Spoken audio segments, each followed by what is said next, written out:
आप पाकिस्तान कहाँ से ताल्लुक़ रखते हैं? कितना अर्सा पहले आप बरतानिया आए थे और आपके कितने बच्चे हैं और आपने कितने बच्चों का यूके में या पाकिस्तान में उनकी शादी और रिश्ते कराए? मैं 1989 में यहाँ पे आया था और मेरी शादी यहाँ पे हुई थी, वो भी मेरी खालाजाद के साथ। लेकिन मेरे 2 बच्चे हैं, एक बेटा एक बेटी है। मैंने अपनी बेटी की शादी पाकिस्तान साहिवाल में अपने भांजे के साथ किया। माशाल्लाह बहुत खुश है और मैंने उनकी रजामंदी से की है। आपकी ओपिनियन में पाकिस्तान में शादी करने का क्या फ़ायदा और यहाँ पे शादी को आप कैसे देखते हैं? जो मैंने यहाँ देखा है कि पाकिस्तान से करने से ये है कि मैंने अपने बच्चे को बोला कि आपको इस्लाम का ज़्यादा पता चलता है। ठीक है, यहाँ पे भी इस्लाम है, मैं किसी के ऊपर क्रिटिसाइज नहीं करता, लेकिन मैं बच्चों को बताऊँ कि वहाँ के जो बच्चियाँ या बच्चे आते हैं ना, वहाँ पे जो इस्लामी तालीम है या कुरान है वो बचपन से सीख के आते हैं। यहाँ पे भी माशाल्लाह बच्चे कुरान, मेरे बच्चे यहाँ से कुरान मजीद पढ़े हैं। लेकिन मेरा जो ज़ाती है कि पाकिस्तान में करने से कि हम पीछे टच रहते हैं अपनी फैमिलियों के साथ, कल्चरली टच रहते हैं, तो फैमिलियों के साथ टच रहते हैं, बहन भाइयों के साथ टच रहते हैं। अगर यहाँ पे करते हैं ना तो बच्चे नहीं वहाँ पे जाते। आपकी शादी कैसी चल रही है? कैसा एक्सपीरियंस रहा है? एक मैरिड लाइफ और सब अल्हम्दुलिल्लाह वहाँ बड़ी हैप्पी लाइफ गुजार रहे हैं। एक यूरोपियन नेशनल से शादी करना और एक पाकिस्तानी से करना, ज़रा उसमें ज़रा एक्सपेक्टेशंस और डिमांड्स काफ़ी मुख्तलिफ होती हैं। आपके लिए क्या एक्सपीरियंस रहा और क्या आपका पाकिस्तान चक्कर लगता रहता है? हाँ, पाकिस्तान मेरा बिल्कुल चक्कर मेरा खुद लगता रहा है पाकिस्तान, और एक दफ़ा बच्चों को भी ले गया हूँ पाकिस्तान।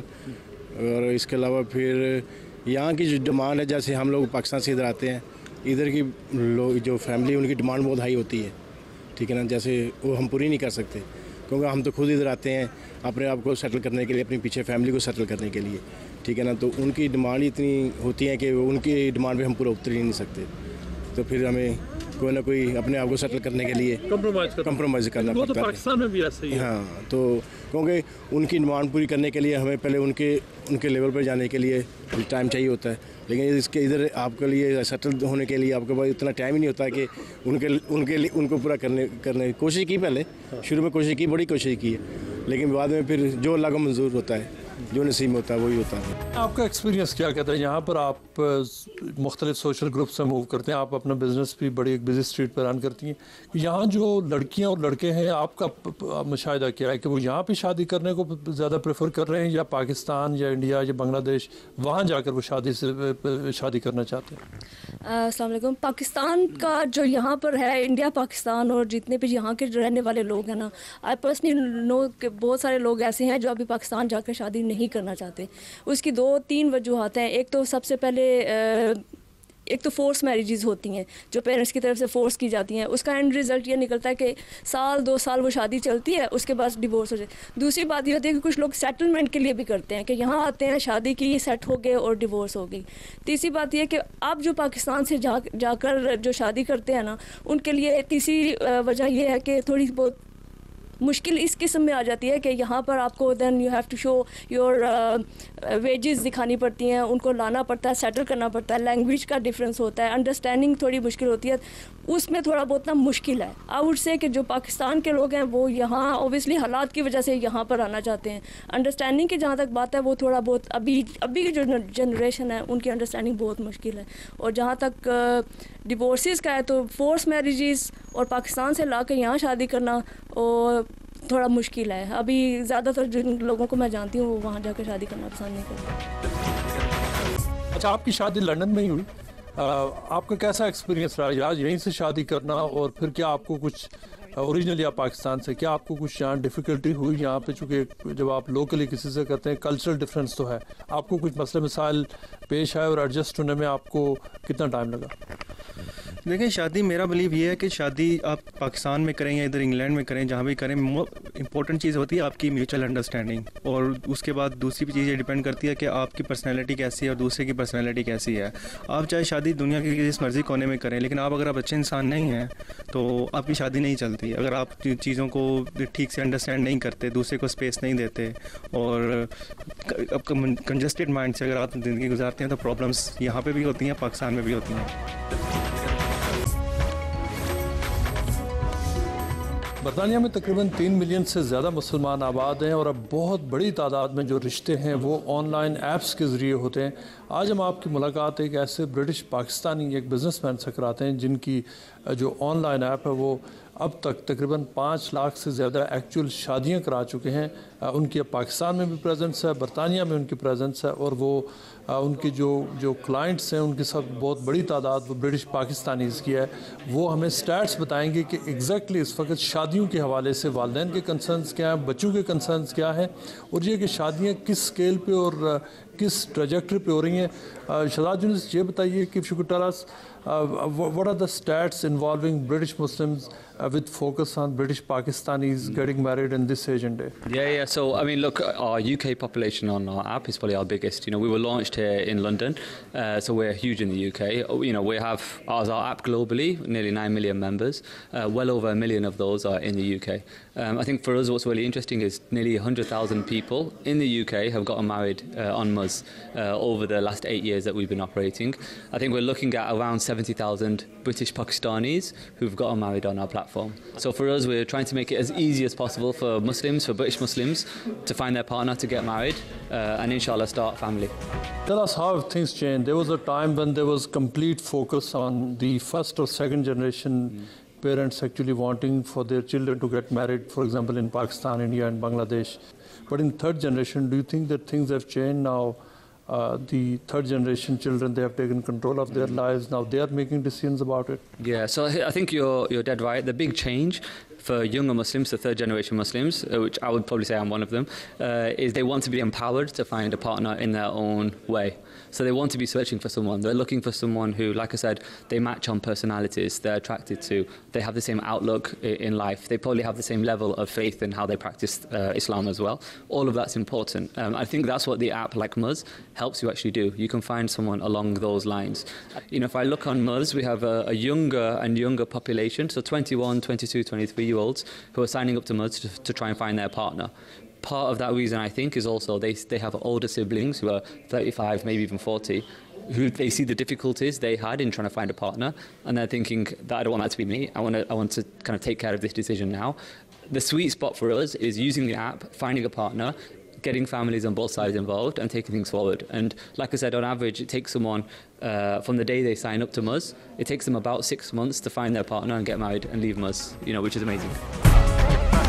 बरतानिया और दीगर ममालिक में आने वाले बहुत से पाकिस्तानी इमिग्रेंट्स वो काम यहाँ आकर करते हैं जो पाकिस्तान में वो नहीं कर सकते या वो करना नहीं चाहते, और उसकी एक बहुत बड़ी वजह जो मुख्तलिफ जो समाजी मजबूरियाँ हैं उनकी वजह से, और वहाँ पर जो लोगों का सोशल और जो फैमिली स्टेटस है। हम बात करते हैं लंदन के एक बिजनेसमैन से जिनके पास बड़ी तादाद में पाकिस्तान से आने वाले लोग जहाँ उनके पास काम करते हैं। वो एक्सप्लेन करेंगे कि जहाँ पर पाकिस्तान और दीगर जो एशियन ममालिक उनसे आने वाले जो अफराद हैं, जो स्टूडेंट्स और दीगर कैटेगरीज़ में आते हैं, वो यहाँ पर बरतानिया में जनरली किस किस्म की जॉब्स करते हैं और उनका रवैया क्या होता है। आसिम साहब बताइए, जो पाकिस्तान से जो स्टूडेंट्स आते हैं जो यहाँ पर बहुत बड़ी तादाद में जॉब्स करते हैं, बाकी जो लोग हैं किस किस्म की जॉब्स हैं जो यहाँ पर आने वाले लोग करते हैं जनरली? जी देखिए, बात यह है कि जैसा आपको पता है, जो स्टूडेंट नॉर्मली लोग आते हैं पाकिस्तान से, पहले तो यहाँ पे उनको सेटल डाउन होने के लिए ऑड जॉब्स करनी पड़ती है, जैसे रेस्टोरेंट्स के ऊपर जॉब करते हैं क्योंकि इसमें आवरली जॉब होती है, और जब तक वो सेटल डाउन नहीं होते या उनकी स्टडीज़ भी चल रही होती हैं, फिर उसी जो वीज़ा के मसाइल हैं क्योंकि उनके पास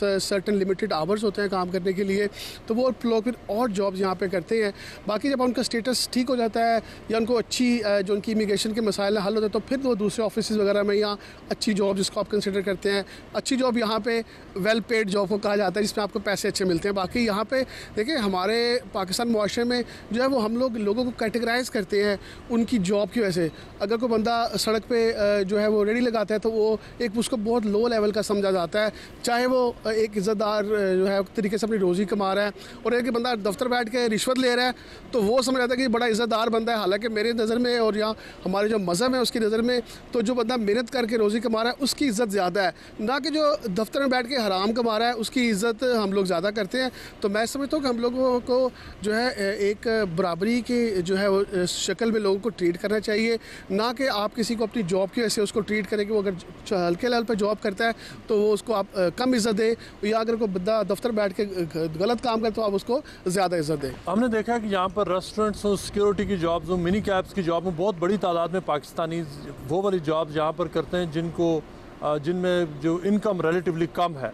लेकिन यही जॉब्स हम देखते हैं कि पाकिस्तान से आने वाले बहुत बड़े हाईली क्वालिफाइड एजुकेटेड लोग हैं वो जो छोटी छोटी जॉब्स करते हैं, लेकिन पाकिस्तान में वो वाली जॉब वो नहीं करते। वजह इसकी क्या है? देखिए, जैसे मैंने आपको बताया कि हम लोगों को उनकी जॉब की वजह से पहचानते हैं कि अगर कोई, जैसे मैंने कहा, कोई लो जॉब करता है, हम कहते हैं ये तो बहुत ही हल्की सी जॉब है। पाकिस्तान से देखें लोग आते हैं, बड़े बड़े सियासतदानों के बच्चे भी यहाँ पे आके स्टोर्स में काम करते हैं। जैसे कि आपको पता है यहाँ पे बड़े बड़े लोग वहाँ से आते हैं, उनके बच्चे जब पढ़ने के लिए आते हैं तो पार्ट टाइम जॉब करते हैं, उसमें कोई बुराई नहीं है। देखिए, ये मुआशरा जो है ये लोगों को इक्वलिटी सिखाता है कि हम लोग बराबर हैं, चाहे आप कोई भी जॉब करते हैं। यहाँ पे जो सड़क पे सफाई भी करता है उसके भी वही हक है जो एक प्राइम मिनिस्टर के हकूक़ हैं। तो मैं समझता हूँ ये हकूक़ की बात है। यहाँ पे लोगों को हकूक़, हमारे जो हैं वो ह्यूमन राइट्स जो हैं वो बहुत अच्छे हैं, बेटर हैं। जाके पाकिस्तान में हम लोग ह्यूमन राइट्स की जहाँ बात करते हैं वहाँ पे ह्यूमन राइट्स बिल्कुल भी नहीं है। और वहाँ पे जो लोग हैं वो सारे के सारे आप जो है ना, आप अपने काम से पहचाने जाते हैं कि आप क्या काम करते हैं। हमारे साथ मौजूद है नदीम गिल, जिनका ओरिजिनली ताल्लुक फैसलाबाद से है। यूनिवर्सिटी ऑफ फैसलाबाद के वो ग्रेजुएट हैं। लंदन में एक जो स्टॉल लगाया हुआ उन्होंने, जहाँ पर वो पिछले कई सालों से यहाँ पर कपड़े बेचते हैं, और उन्होंने शादी की है एक इंडियन नेशनल से जो इंडियन मेडिकल प्रोफेशनल है। यहाँ पर एक मुकामी हॉस्पिटल में उनकी मिसेस काम करती हैं। हम उनसे नदीम गिल से 2 सवाल पूछते हैं। नदीम साहब, सबसे पहले ये बताइए कि आपने एक इंडियन नेशनल से शादी की, आप पाकिस्तानी हैं, आपकी शादी अज़वाजी ज़िंदगी आपकी कैसी चल रही है? शादी बिल्कुल ठीक जा रही है सर, और फैमिली बहुत अच्छी है। बच्चे मेरे बहुत ज़्यादा वेल मैनर्ड हैं, और बेगम मेरी बहुत ही ज़्यादा कह दें कि अच्छी हैं और बड़ी कोऑपरेटिव है मेरे साथ। यहाँ पर जो जॉब आप यहाँ पर कर रहे हैं, आप यहाँ पर कपड़े बेचते हैं, आपने ठिया लगाया हुआ है, लेकिन क्या यही जॉब, यही काम क्या आप फैसलाबाद में या पाकिस्तान में कहीं पर कर सकते हैं? आप क्या समझते हैं कि वहाँ का जो मुकामी जो मुख्तलिफ जो टैबूज़ हैं, मुख्तलिफ जो वहाँ पर रसूमात हैं और जो बरादरीज़म है, बहुत सारे और फैक्टर्स हैं, क्या आपको वहाँ ये चीज़ें आप कर सकते थे जो आप यहाँ पर कर रहे हैं? मेरा ख्याल है कि इसमें अगर मैं करना भी चाहूँ तो नहीं कर सकता। इसमें बहुत सारे फैक्टर शामिल होते हैं। जैसे मैं समझता हूँ कि मैं पढ़ा हुआ हूँ, और मैं समझता हूँ कि अगर मैं काम करूँगा सड़क पे ऐसे, तो लोग मुझे पता नहीं किस निगाह से देखेंगे। अजीज़ो कारब दोस्त, मेरे सोसाइटी, वो मुझे इस एंगल से नहीं देखेगी कि यार ये काम कर रहा है, ये बिज़नेस करना चाह रहा है, या इसने इनिशिएटिव लिया है। इससे इस स्टॉल से आगे की भी स्टेज है। यहाँ पर जो इस तरह का जो स्मॉल बिज़नेस, आप इसे यहाँ कहते हैं, स्मॉल बिज़नेस करने में यहाँ कोई किसी को वो एक तहकीर से या कोई ऐसा किसी को छोटा नहीं समझता, बल्कि उसको इज्जत तो मिलती है। बिल्कुल ऐसे ही है। यहाँ मेरे ख्याल में सर ये है कि कोई किसी को तहकीर से नहीं देखता। यहाँ जो स्वीपर है उसकी भी इज्जत है, उसको भी रिस्पेक्टफुली सब बुलाते हैं। अगर आप रिस्पेक्टफुली नहीं बुलाते तो फिर आप उसके रिस्पॉन्स के लिए भी रेडी रहते हैं। तो इसलिए ये है कि यहाँ किसी को छोटा बड़ा नहीं समझा जाता। यहाँ ये देखा जाता है कि इंसान काम कर रहा है।